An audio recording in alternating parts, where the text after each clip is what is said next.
No further kills, no available play towards the Baron just yet.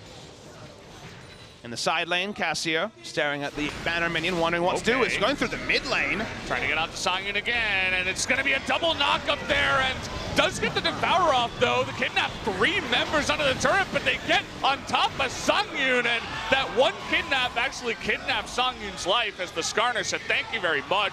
Key's going to go down as well.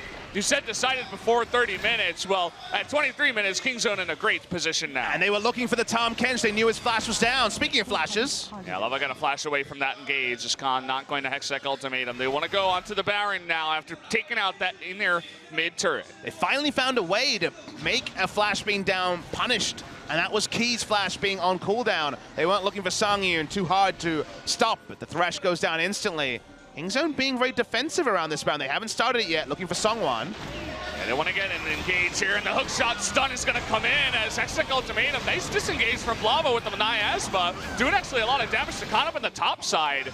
They all stay alive after all the ultimates were used there. As Kingzone, they go for the pick. It doesn't pay off. The Petrifying Gaze was massive in that choke as well, as they chased on to get the smite and thus guarantee a Baron. Kingzone kind of have to make the relative walk of shame and go for the Ocean Drake. So the Cloud Drake, that should be a lot easier to pick up. They're transferring their power. They're down bot side, but you can see Key and Songyun looking to fight here anyway. Yeah, before the Cloud Drake comes the red buff. Want to keep that on to prey as much as possible. Certainly helps out with this poking. So just a couple of kills, and Kingzone now about 2,000 gold ahead. It's not a huge lead, it's not a gigantic objective, but they're slowly chipping away. Question is it enough to push this game before ROX Tigers can scale up? Getting very, very close to that point, Valdez. So again, we come back to how Kingzone win. The sum of their control vision to get a pick, and also their understanding of cooldowns. Flash down on Songwon, he's a target. Lava's flash down, he's a target. Also, importantly, Key does have flash and soon to be QSS available, so he will be able to repel one single pick. But it's all about Kingzone finding that correct pick, finding that correct decision. For now, going wide again is their choice, and that means they give up the Baron control they desperately want. Got an engage here. BDD's in the bottom side, and where are you gonna go when your Hextech Ultimatum is gonna go down is the answer. As BDD crushes him with the help of Khan.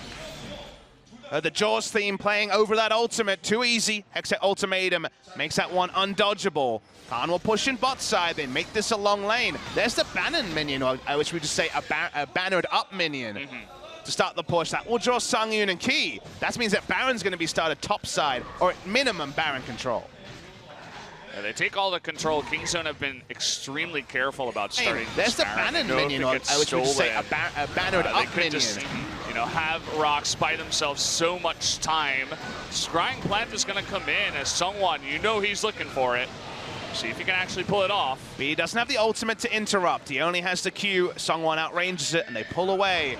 So Kingzone know they need this objective, but are being very respectful around it.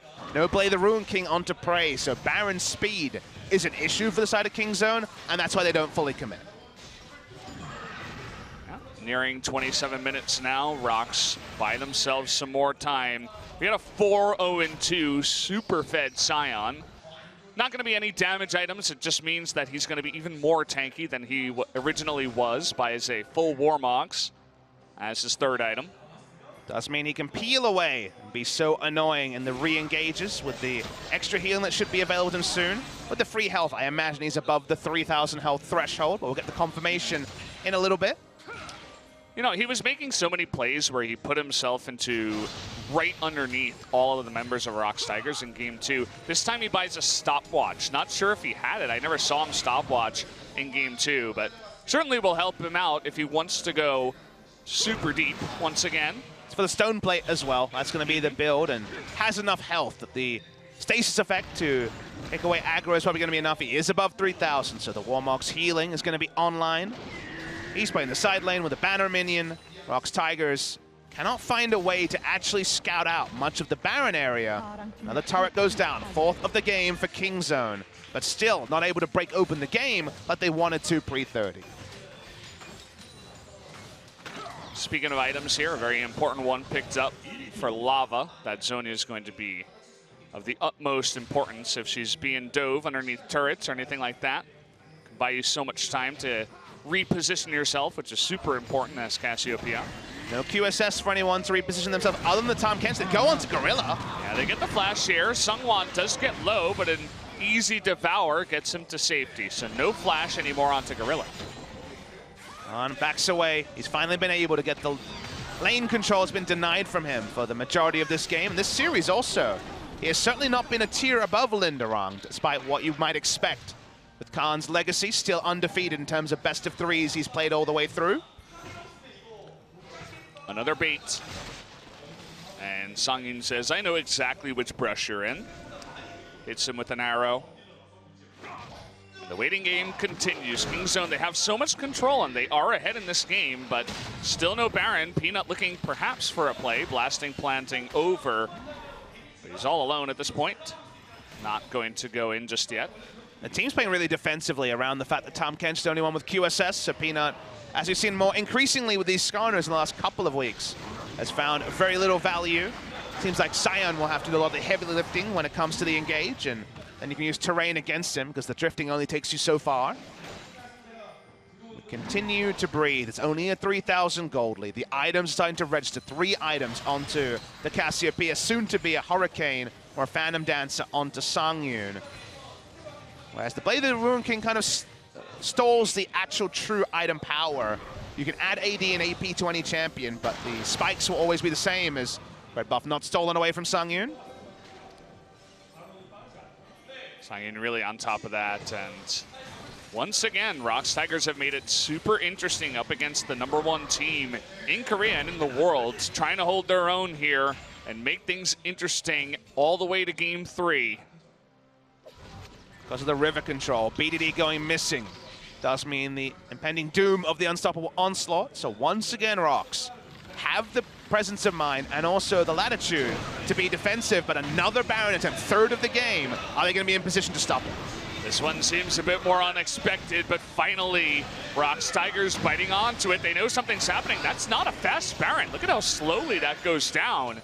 They do not have enough damage with only Ezreal picking away at that. And that's what it means. That's the reality of the comp. They need the picks. They've drafted for the picks. They're not getting them. And the Baron attempts are about trying to find someone out of position and then looking for a pick through that. So they back away again. There's nothing that's been granted. We've quested 31 minutes into the game. While the game's certainly far from over from a Kingzone perspective, ROX are really starting to cement the items that should serve them very well in a 5v5. Mountain Drake is huge. If they could pull this off and then go towards the Baron before ROX Tigers go for it, it will certainly up their Baron damage. So the Mountain Drake does go down, and ROX do gain control of the Baron pit for now. Looking for an engage onto Gorilla. He doesn't have his flash. There it is. The kidnap comes in. They want to burst him down as soon as possible, but the disengage coming in. And now Khan in the back line. But here comes Linderong going to stun down Prey, who does get over the wall. No one has died just yet. BDD from the left side is going to get the huge smash down. And Khan now jumping on in. Is going to get on top of them all. Finally, the Varus does go down. And Lava, not enough damage to take them out. Linderong, the only one left in the end, and the big engage from BDD makes it work again. Great positioning on that. Gonna try and clean up some kills, getting the smite away as a start. See if they go for the Baron from this. They do have some great tankiness, but Prey is out of mana. Let's see what Kingzone decide, because that's the Team 5 victory denied from them for 32 minutes. You can see that Linderong is doing a good job of denying the backs. They're thinking about it once again. Speaking of denying backs, they're not going to let Linderong back off of that one. As here we go again. Prey extremely low, but there's no threat right now onto him. So 3 members of Kingzone getting to work onto this Baron.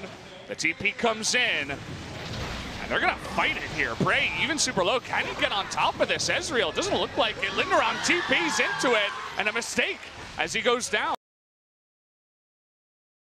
He felt like he had to complete it, otherwise they would turn onto Baron, which was correct, but that means that he had no good options. It was a lose-lose coming through from Linderong. Canceling there would probably have meant Baron, even with the relatively slow speed from Kingzone. So they take the kill, they back away, the items are complete, and Kingzone wants to recreate that moment and get the Baron to actually close the game. BDD sitting at 6-0-5 reminds me of last year when he was playing mid-Galio tank. You just never die. You engage, you go in. They can't focus you. You're Sion, you have unlimited CC. It's incredible. It's working out. Now Linderong is dead and teleport is down. This will be a true 5v4. When will the turn come? BDD, the choo-choo train's ready to go. Here we go, gonna threaten it here as Lava is gonna be hit in the front. There's that damage, trying to chip him down somewhat. Not able to get the steal here, and now they're trying to engage onto Key. Can they actually do it? That Roar of the Slayer is gonna be enough to slow him, and Prey will get the kill. Lava's gonna go down to a double kill after the Baron, and now they're looking to end it. Beautiful Baron play. That was the set play that Kingzone wasn't able to make in previous series. BD knew his role. 4 to 5 members cannot kill the Sion. He is too tanky, too early. They take the Baron, they get the exit kills. Great stuff from Kingzone. Certainly a very perfect play when you compare it to some of the other plays we've seen so far. And now with the Bannon minion coming in, Kingzone thinking about it. TP on the side of Khan will be ready to go in. And there it is, trying to engage on the Sangyu now. There's no escape for this guy. Pino wants to pick up the kill. It's going to go over to Prey, who is now getting near legendary. Oh, look at that. Linderong trying to make things interesting. We'll see if he actually can. Prey tanking up that turret. Maybe Kingzone bit off a little bit more than they can chew, but I've said that multiple times, and it's not been true many times as they get another kill and looking for that Nexus as nobody can take them out. Kingzone gonna win another series 2-1. Big series here for Kingzone Dragon X. They also stop ROX Tigers from once again opening up a big lead over SKT. So SKT fans, Kingzone fans for the day and maybe even for the future, depending on how the schedule goes. It was not a great day for Kingzone. They made a lot of mistakes all 3 games. There were things to improve upon, but their Baron setup was great in this particular game. BDD understood his role. Galio and Sion, we know they're very similar. It's the analogy I've made many times. It's another tank in the mid laner with CC, and it roams well. And we were also impressed with the Sion base damages. They were really on point and able to just trivialize the Cassiopeia. So just before the game was taken away, they get the control, they close out the series, and they are now 1 best-of-3 away from guaranteeing themselves top 2.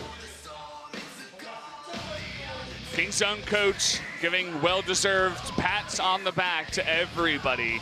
Certainly everybody on the side of Kingzone stepped it up in Game 3. You mentioned all the mistakes that were made, but they do eventually take the win. ROX Tigers, they get so close. The game score is good. They at least pick up 1. Stepped it up in Game 3. You mentioned all the mistakes that were made. Of their own. They're going to be. They do eventually take the win. ROX Tigers, they almost were able to take it 2-0 against Game score is good. At the end of the day, it's a top 3 team performance against Kingzone on the season. A great performance by ROX Tigers. It's 2-0.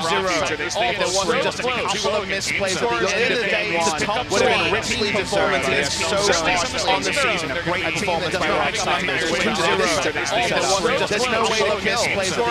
It's a top 3 team performance against Kingzone on the season. A great performance by ROX Tigers. There's no way to kill. A great Baron setup wins the game for Kingzone.